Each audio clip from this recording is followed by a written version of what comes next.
आपने गौर किया होगा कि सर्दियों में अचानक से बीपी बढ़ जाती है, दवाई लेने के बावजूद ब्लड प्रेशर आपका कंट्रोल में नहीं रहता। जो दवाई पहले आपको काम करती थी, जिससे आपका ब्लड प्रेशर कंट्रोल रहता था, वही दवाई सर्दी के मौसम में आज काम नहीं करती है। नमस्कार दोस्तों, मैं हूं डॉक्टर सुब्रत और आज हम बात करेंगे कि बीपी को कैसे कंट्रोल रखें, सर्दियों में क्यों बढ़ जाता है बार-बार और सबसे ज़्यादा रिस्क किसको होता है। वीडियो को शुरू से लास्ट तक ज़रूर देखें क्योंकि मैं यहाँ पे हर एक पॉइंट बहुत ही अच्छे से क्लियर करता हूँ ताकि आपको चीज़ें अच्छे से समझ आ सके और इसको आप मैनेज कर सकें। जनरली बीपी की जो रेंज होनी चाहिए वो 120/80 एमएमएचजी होनी चाहिए, लेकिन कई बार एज इफेक्ट भी वैरी करता है। अगर आपका एज 45 से 50 साल के ऊपर है तो 140/90 भी नॉर्मल है। लेकिन अगर ये बॉर्डर पार कर रहा होता है आपका ब्लड प्रेशर तो ये काफ़ी ज़्यादा रिस्क पैदा कर सकता है। हाइपरटेंशन इसी को बोलते हैं। तो ये brain haemorrhage, stroke, heart attack in सब का कारण बन जाता है। जनरली वही दवाई जो गर्मी के मौसम में बहुत अच्छा आपका बीपी कंट्रोल करता था, वही दवाई ठंड के मौसम में बहुत अच्छा वर्क नहीं करता है। चलिए कारण बताते हैं आपको। कॉमनली ठंड के मौसम में बीपी बढ़ने के 7 बड़े कारण होते हैं। सबसे बड़ा कारण होता है ब्लड वेसल का सिकुड़ जाना।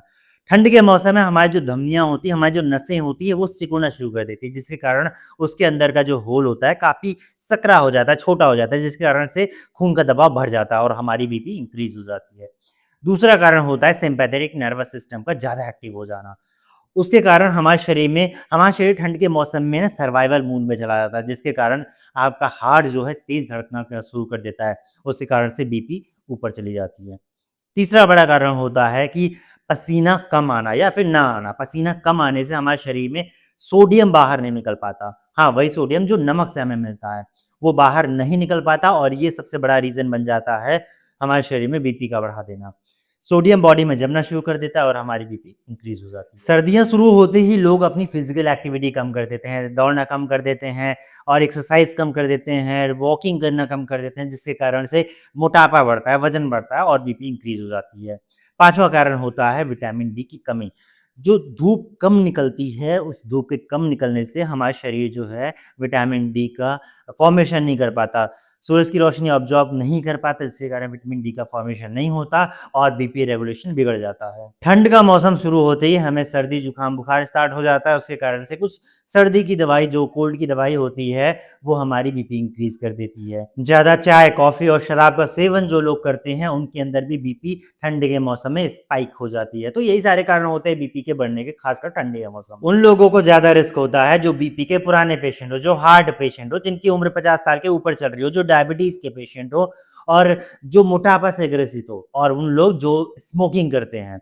इन लोगों को ठंड के मौसम में खतरा थोड़ा-सा ज़्यादा रहता है। लक्षण क्या नज़र आएँगे? लक्षण में जैसे आपको सिर दर्द होगा, घबराहट होगा, चक्कर आएगा और छाती में भारीपन लगना शुरू हो जाएगा। कभी-कभी कुछ लोगों की नाक से खून आना भी शुरू हो जाता है। अच्छा, कई बार देखा जाता है कि कुछ पेशेंट ऐसे होते हैं जो किसी और चीज़ का इलाज करवाने आए होते हैं और उनकी बीपी जब चेक की जाती है तो उनकी बीपी काफ़ी हाई आती है।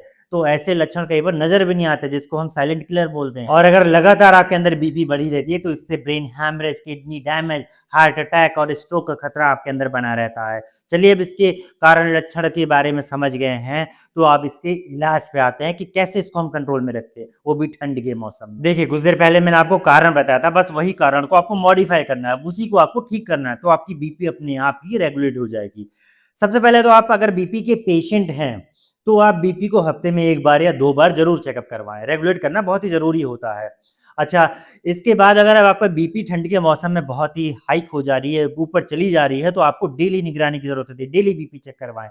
दूसरा आपको ये करना है कि अगर आप बीपी के पेशेंट हैं, तो दवाई आपको बिल्कुल नहीं बंद करना है ठंडी के मौसम में ख़ासकर।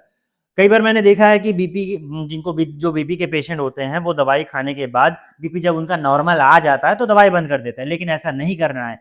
दवाई खाने से आपका बीपी कंट्रोल में है, लो नहीं हुआ है, कंट्रोल फ़ॉर्म में है। दवाई छोड़ेंगे फिर से हाइक हो सकता है। आपको दवाई तब बंद करना है जब बीपी की दवाई खाने के बाद बीपी आपकी काफ़ी लो चली जा रही है, तो ही डॉक्टर की सलाह से उसको कम करना है, उसका पावर या फिर उसको बंद करना है। तीसरा आपको ये ध्यान देना है, नमक आपको कम खाना है। ठंड के मौसम में आपका पसीना निकलता नहीं है, जिसके कारण सोडियम बॉडी में रह जाता है, जिसके कारण आपका बीपी हाइक हो जाता है। तो नमक कम खाएँ, अचार कम खाएँ, पापड़ कम खाएँ। प्रोसेस्ड फूड को भी आप कम लें। ध्यान ये रखना है कि ठंड के मौसम में रोज़ाना आपको वॉक करना है, बाहर नहीं करना है तो घर पे करिए और योगा करिए, प्राणायाम करिए, इन सब से काफ़ी हद तक मेडिटेशन करिए, काफ़ी कंट्रोल हो जाता है आपका ब्लड प्रेशर। शरीर को गर्म रखना है, शरीर गर्म रखने से वैसोकंस्ट्रिक्शन नहीं होगा, जिसके कारण आपकी जो नसें हैं वो सिकुड़ेगी नहीं, तो फिर आपका ब्लड प्रेशर इंक्रीज़ नहीं होगा। दूसरा ये कि होता है कि आपका शरीर जो है सर्वाइवल मोड में नहीं जाता, जिससे आपका बीपी इंक्रीज़ नहीं होता है। आपको धूप लेना है, धूप लेने से आपका शरीर जो है विटामिन डी फॉर्मेशन करना शुरू कर देता है, जिससे बीपी का रेगुलेशन बहुत अच्छे से होता है।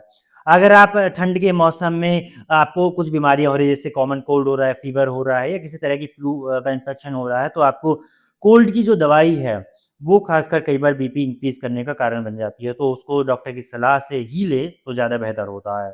अगर पेशेंट को मेडिसिन की ज़रूरत पड़ रही है, तो पेशेंट को कैल्शियम चैनल ब्लॉकर देना है, एस इन्हिबिटर देना है, थायज़ाइड डाययूरेटिक्स दे सकते हैं, लेकिन थायज़ाइड डाययूरेटिक्स भी केयरफुली देना होता है और बीटा ब्लॉकर दे सकते हैं।